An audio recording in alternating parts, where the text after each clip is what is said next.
Good afternoon. I am Annabelle Villamarine and I will be reporting on a few classical philosophies in education. Classical philosophies help us understand the world around us. They provide a way of thinking that is timeless and help us make connections between different aspects of our lives. In education, these philosophies can help teachers create meaningful learning experiences for their students. As we navigate through the different philosophies, we invite you to consider how they might be applied in your own teaching. There are many different classical philosophies, but they all share common goals. They aim to teach children how to think for themselves and how to question what they are learning. We aim to revisit classical philosophies of education, identify the aims of education, and share the implications to teaching and learning. Now let's begin. Have you ever felt you were not in control of the natural world around you, that you were at the mercy of forces much larger than yourself? I have, especially when it comes to the weather. There have been times when I've looked out the window and seen a storm brewing and felt like I was powerless to stop it. In philosophy, naturalism is the belief that the natural world is all there is, that there is no supernatural force governing our lives. And while I don't believe in naturalism as an absolute truth, I do think it's helpful to think about the world in this way sometimes. When it comes to weather, at least, we are very much subject to the natural forces around us. We can predict weather patterns to a certain extent, but in the end, the weather is going to do what it wants. Naturalism is described by Oxford Dictionary as the idea or belief that only natural laws and forces, as opposed to supernatural ones, operate in the universe. This ideology existed from the 1880s to the 1940s and attempted to apply scientific principles of objectivity and detachment to its study of the nature of human beings. The naturalists view the world that we live in as made up of matter and believe that the material world, the world of nature, is the real world. Therefore, nature is the source of knowledge. This means that the only reliable knowledge we can have is through our senses. We experience nature through our senses, and from that we can draw a conclusion about the world around us. Let me share a few basic principles of naturalism with you. First, man is alone in an uncaring universe. This implies that we are at the mercy of nature and that there is no higher power looking out for us. This implies that whatever happens to us, we have to face it on our own. Second, the universe is governed by the laws of nature. This means that there is order and predictability to the natural world. Social Darwinism, natural selection, life cycles are just some of the common words we can relate to this. This philosophy is often referred to as the law of nature. Third, man is at the whim of forces he cannot control. Genetic makeup are things we cannot control and are subject to the forces of nature. What genes we belong in somehow defines how we are. This implies that our parents' makeup, our genetic formation, has a lot to do with who we are.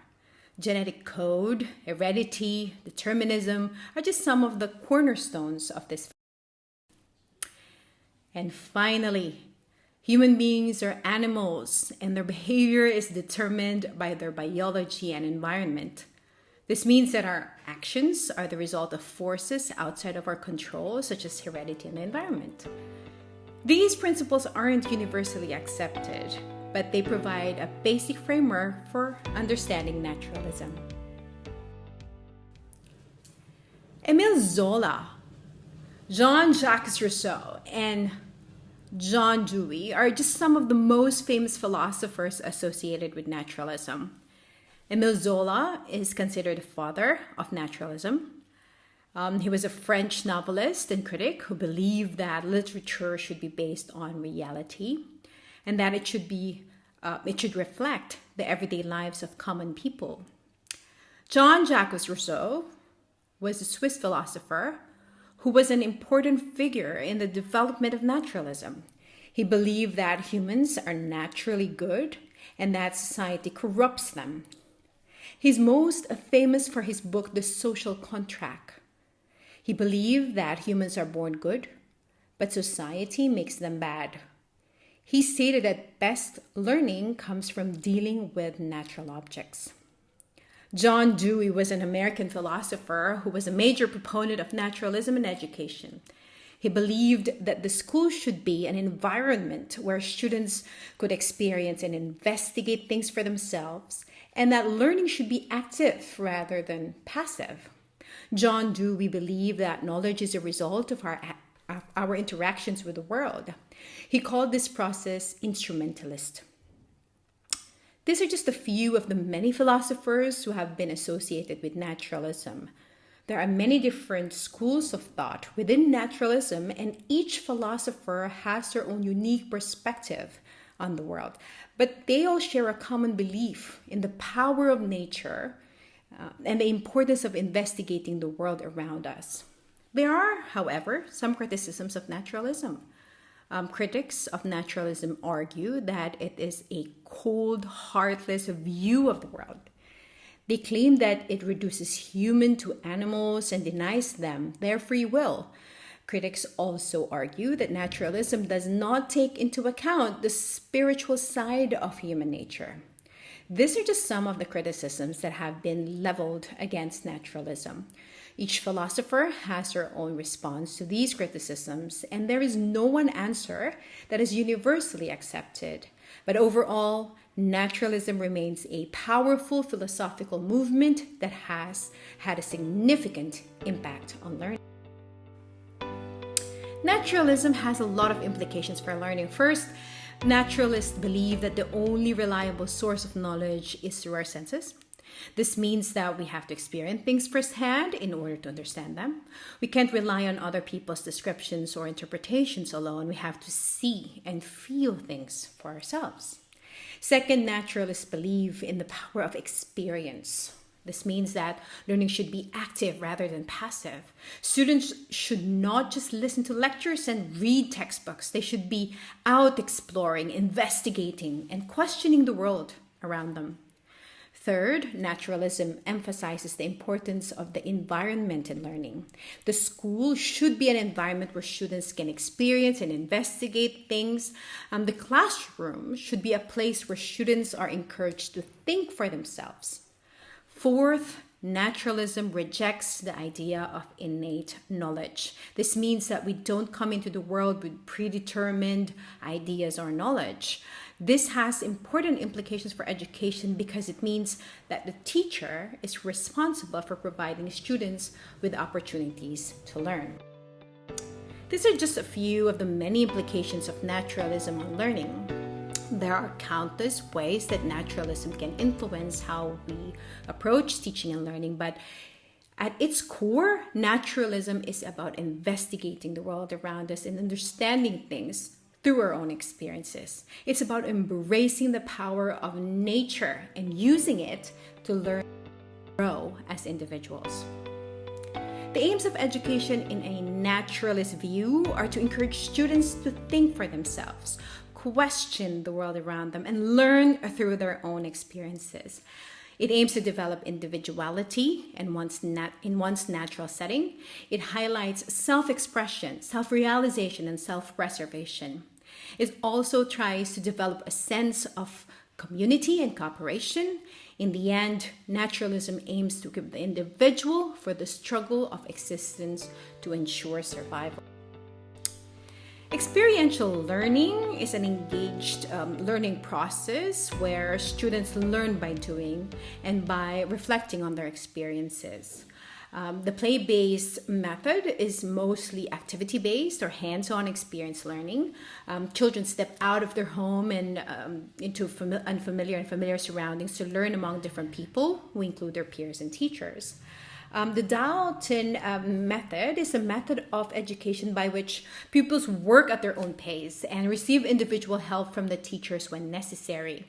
There's no formal class instruction. The students draw up timetables and are responsible for finishing the work on their syllabus or assignments. The Montessori type method of education that's based on naturalism is also based on self-directed activity, hands-on learning, and collaborative play. In Montessori classrooms, children make creative choices in their learning, while the classroom and the highly trained teachers offer age-appropriate activities to guide the process. In the heuristic method, by the way, the word heuristic means to discover, the students are placed in an independent discovery phase. Thus, no help or guidance is provided by the teacher in this method. In this method, the teacher sets a problem for the students and then stands aside while they discover the answer. In naturalism, the teacher is a facilitator rather than a lecturer. The teacher should provide opportunities for students to learn and investigate things for themselves. The classroom should be a place where students are encouraged to think for themselves and explore the world, right? So the teacher's role is to provide students with opportunities to learn and to help them understand the world around them. Education should be about encouraging students to grow as individuals. It's about a holistic development, developing the whole person, not just teaching them facts and figures. Teachers' interference is at a bare minimum and is restricted to setting the stage for the students.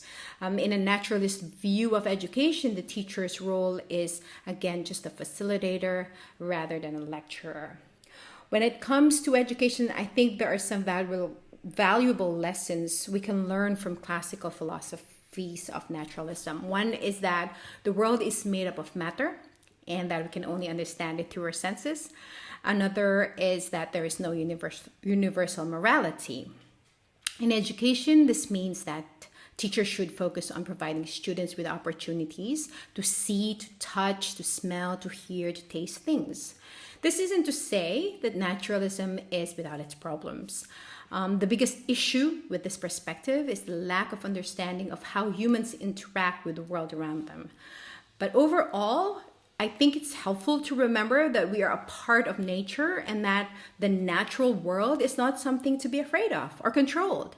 It's something to be understood and respected. When we try to apply naturalism to our lives, it can be helpful in terms of understanding that some things are beyond our control, that things are actually larger. There are larger forces at work in the world than just us. It doesn't mean that we give up and stop trying to make a difference in the world, but it can help to put things into perspective.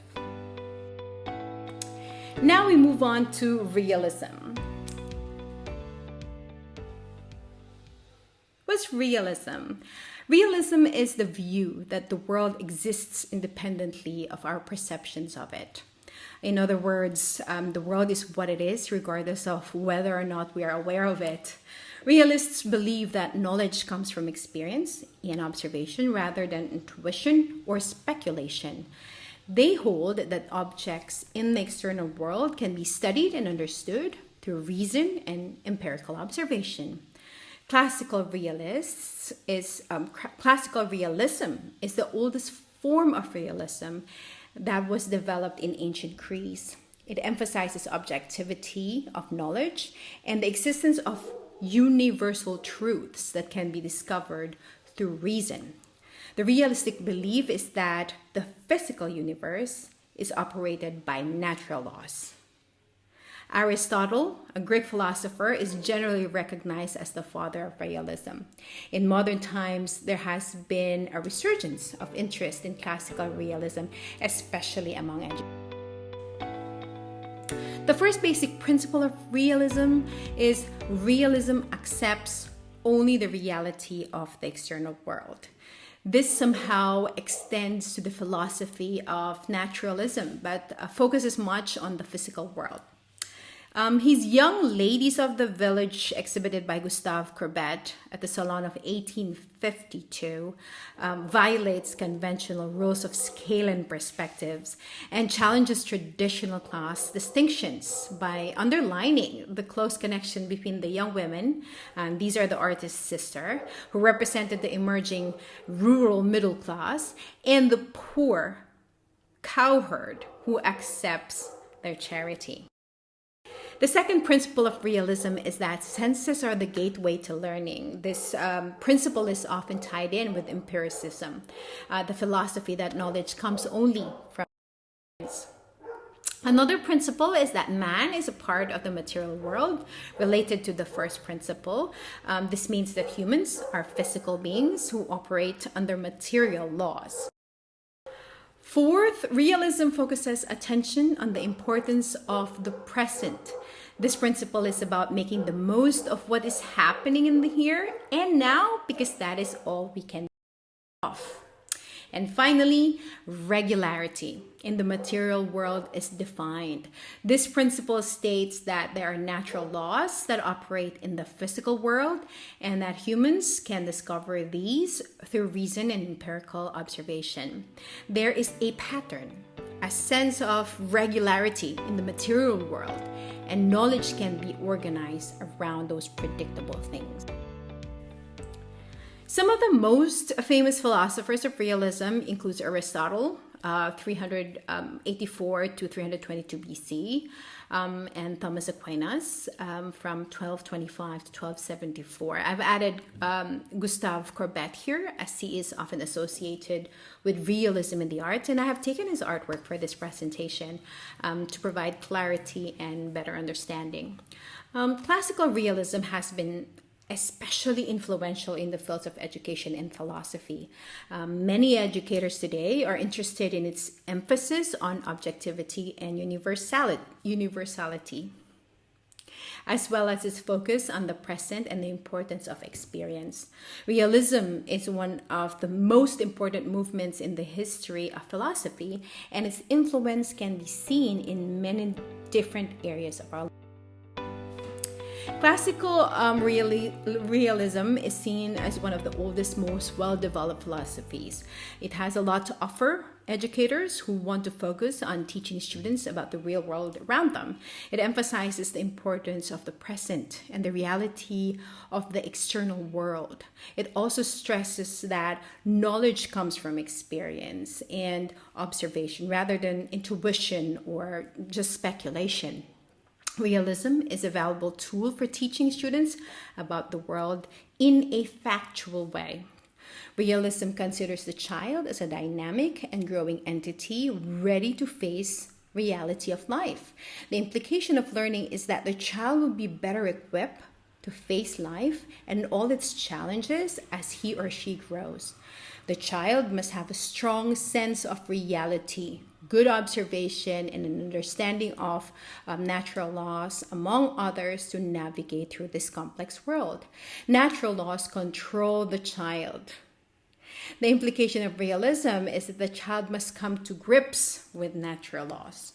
And the laws are there, whether or not the child recognizes them. It's important for the child to be aware of these and to understand how he or she fits into this larger world. The aim of education is to prepare the child to face challenges in the future. Hence, the realists suggest that the curriculum should be broad-based and include a variety of subjects. The learner's background and social demands should also be considered. Like naturalism, realism also suggests objective methods of teaching.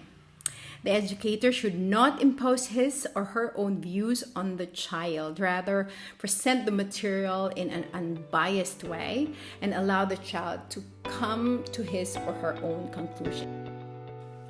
The aim of education is to equip the learner with the necessary skills so that he could lead a successful life. It has been said that realism is the only philosophy that is not just a matter of opinion. Classical realism in education has been around for centuries and remain an important movement in the history of philosophies. Its focus is on objectivity, universality, and the present, making it an ideal teaching tool for us today. Its implications for learning are far-reaching, and it aims to equip the learner with the necessary skills. Classical realism has been influential throughout history, and its principles are still studied and applied today. Its focus on objective knowledge and empirical observation makes it a valuable resource. Student-centered learning approaches are based on realism. In a student-centered classroom, the focus is on the learner and his or her needs. The educator takes a back seat and allows the child to explore. The approach is based on the belief that each student is unique and has something valuable to offer. It stresses the importance of experience and observation. Now, the following methods are based on realism. Student-centered learning, also known as the learner-centered education, broadly encompasses methods of teaching that shift the focus of instruction from the teacher to the student. Learning through experience and observation, also known as problem-based learning, is a teaching method in which complex real-world problems are used as the vehicle to promote student learning of concepts and principles, as opposed to direct presentation of facts and concepts. Internships not only provide students with an opportunity to practice and apply knowledge in the field of study, but also provides a learning scaffold for real life. Service learning, where students help others in the community. Of course, classical realism remains to be an important movement in the history of philosophy. So what is the role of the teacher? Realism believes that teachers should have full knowledge of the subject matter, the psychology of the learners, and the scientific way of delivering education. When teachers have a thorough understanding of the subject, they can better engage with their students and help them learn. When teachers understand the psychology of learners, they can cater the instruction to fit different types of learners and help them learn best. And finally, when teachers are scientifically minded in their teaching methods, they can employ evidence-based practices that have been proven effective. The teachers must encourage the learners to observe and experiment the natural objects and phenomena so that learners will be able to find out how new facts with respect to construction of knowledge. Experimenting on the natural objects and phenomena helps students to form their own ideas and discover things on their own. This type of learning is beneficial because it develops the students' critical thinking skills. Teachers should inform learners about the scientific discoveries, inventions, and research in the different fields of knowledge. There should also be an endeavor to connect these isolated facts with the whole of knowledge. When learners are aware of scientific discoveries and inventions, they can better understand how the world works. And additionally, when teachers connect isolated facts with the whole knowledge, it helps students to see how different subjects are interconnected. This type of learning is beneficial because, again, it develops the critical thinking skills. At the same time, it supports interdisciplinary understanding. Right, now we can focus on idealism. Rodin depicted Dante reflecting on the Divine Comedy, his epic poem about heaven, hell, and the fate of all humankind. However, it subsequently came to represent everyone who uses their creativity in order to create, such as artists, writers, scientists, and a variety of other individuals. All right, idealism is said to be the most ancient form of thought known to humanity. It dates back to India in the East and Plato in the West. and its origins can be traced back to ancient times. Life is valued by humans because of their spirit, according to all basic viewpoint. Idealism is the metaphysical thinking that sees reality linked to concepts in the mind rather than physical things. It emphasizes mental or spiritual aspects of experience and rejects the idea of material existence. The human spirit is life. The universe is essentially non-material in its ultimate nature. Idealism is concerned with the supremacy of the mind and the self and views man and the universe in terms of spirit or mind. Matter or objective things or objects may be the projection or creation of the mind, but ultimately what is real is in the idea behind it. The physical world is ephemeral and can be changed through the ideas and imagination of man. Idealism believes that the spirit and mind constitutes reality. The modern version that is popular today can be traced back to Platonic. His world of ideas, his forms, were a kind of idealism. They were not visible in the physical world around us, but rather could only be apprehended by reason and contemplation. In this sense, they constituted an absolute standard of truth and beauty against which all worldly things are to be judged. The second principle of idealism is that God is the source of all knowledge. We can know about objects in the world around us because they reflect or contain divine ideas.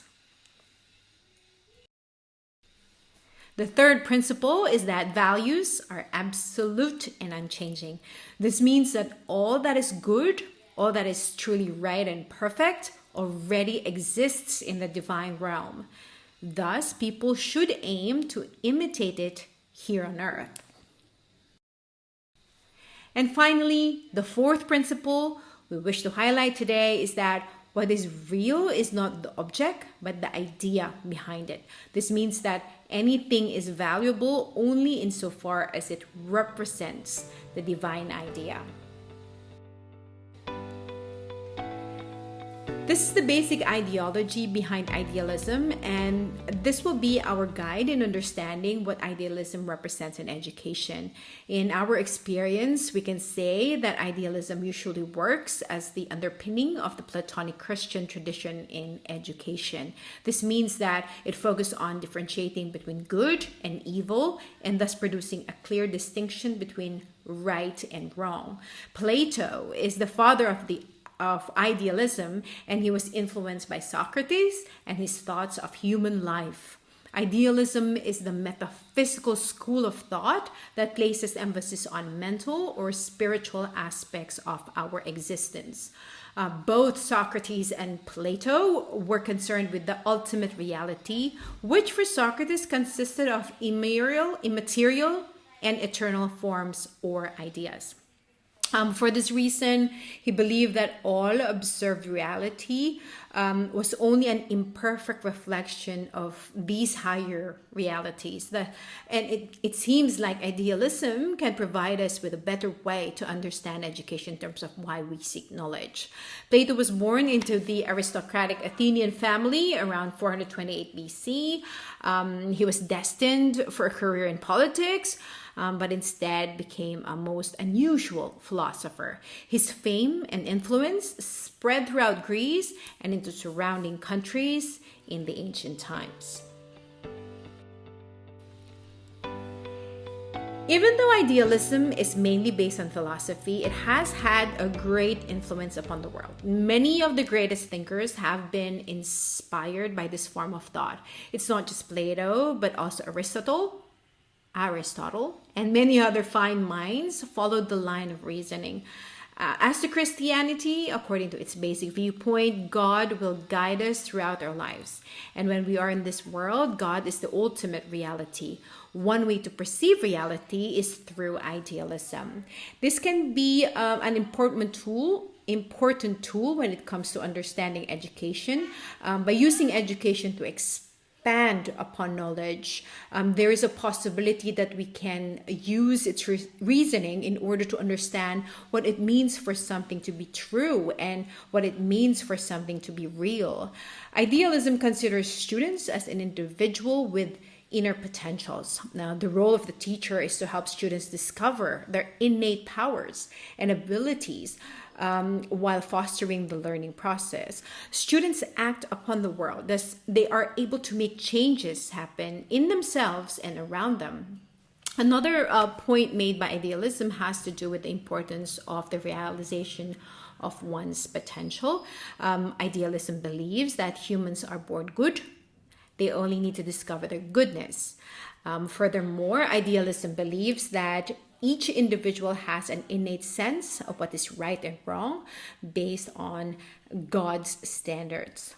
These standards, which are independent of the individual, act as the moral guide for all ethical choices. Humans are capable of knowing right from wrong because it is part of their divine nature. In this regard, the curriculum should consist of knowledge and experiences which help the student to attain holistic development. This would mean that education should provide students with different opportunities to act upon the world, thus creating an environment that promotes action. It is expected for teachers to impart essentials of knowledge and assist to develop moral and aesthetic values in the child. The student should always perceive education as a lifelong process, and thus they should not limit themselves to learning from teachers only. Finally, there is a high regard for student capabilities in idealism. This means that the student is capable of understanding material, but this may depend on their learning styles. So in idealism, teachers are seen as facilitators and not just mere dispensers of information. And in conclusion, idealism places great emphasis on students' abilities to think critically and learn from their surroundings on their own by acting upon them. This way of thinking about education can be helpful to establish a goal for teachers to help students to become people who are able to make changes happen around them. Aims of education. First is self-realization. This aim is to enable each child to realize soul, recognize his real form, and proceed towards self-knowledge. Self-realization means full knowledge of the self or the soul. Man has a soul. Beyond soul, there is supreme soul. Human soul is a part of this soul. Man achieves perfection when he or she realizes the self. So that idealist philosophers have advocated that nirvana or mukti is the ultimate aim of life. So we hear that very often. Next is spiritual development. Man converts his original nature to spiritual nature, where man can realize spiritual values like truth, beauty, and goodness in life. One has to enjoy intellectual, aesthetic, and moral values through spiritual development of the mind. Cultivation of moral values. Moral values enable one to achieve perfection in life. One has to express his moral values through all activities in his life. Intellectual values solve all human problems, especially what we face in our lifetimes. So idealism cultivates moral values in order to make our lives perfect, a noble one.